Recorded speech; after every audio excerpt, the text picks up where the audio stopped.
তেনালীৰাম আৰু ৰসগোল্লাৰ মূল। এসময়ৰ কথা, এজন ব্যৱসায়ী ৰজা কৃষ্ণদেৱ ৰয়ৰ ৰাজ্যলৈ দূৰৱৰ্তী দেশ ইৰাণৰ পৰা আহিল। মহাৰাজে ব্যৱসায়ীজনক অতিথি হিচাপে আদৰণি জনালে।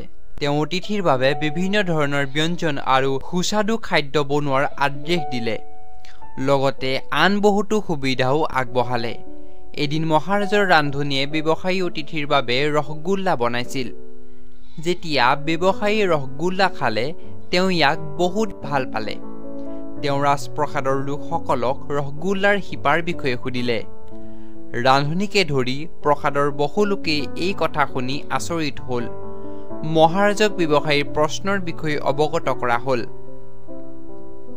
তেতিয়া মহাৰাজে অলপ পলম নকৰাকৈ তেওঁ আটাইতকৈ বুদ্ধিমান মন্ত্ৰী তেনালীৰামক মাতিলে আৰু গোটেই কথাটো বৰ্ণনা কৰিলে। মহাৰাজৰ কথা শুনি তেনালীৰামে লগে লগে ৰসগোল্লাৰ শিপা বিচাৰি উলিওৱাৰ প্ৰত্যাহ্বান স্বীকাৰ কৰিলে। তেওঁ মহাৰাজক এটা বাতি আৰু এখন চুৰি বিচাৰিলে, লগতে এদিনৰ সময় বিচাৰিলে। তাৰ পিছদিনা তেনালীৰামে মহাৰাজৰ ৰাজসভাত ৰসগোল্লাৰ শিপা বাতিত ভৰাই লৈ আনিলে। বাতিটো কাপোৰেৰে ঢাকি ৰখা হৈছিল। তেনালীৰামে সেই বাতিটো লৈ ব্যৱসায়ীৰ ওচৰলৈ গ'ল আৰু তেওঁক কাপোৰখন আঁতৰাবলৈ ক'লে।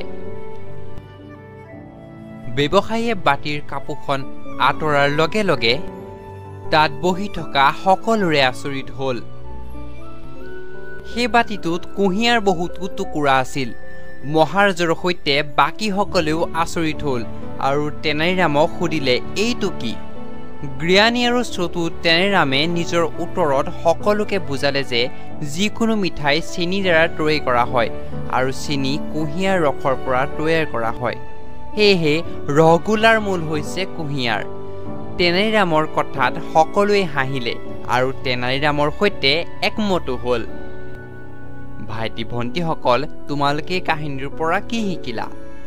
যিকোনো প্ৰশ্ন বা পৰিস্থিতিত চিন্তিত নহৈ ধৈৰ্যৰে বিষয়টো গুৰিলৈকে যাব লাগে, তেতিয়াহে তাৰ উত্তৰ বিচাৰি উলিয়াব পাৰে, নহয় জানো? এই সাধুটো আমি সংগ্ৰহ কৰিছোঁ তেনালীৰামৰ সাধু নামৰ এখন গ্ৰন্থপুথিৰ পৰা।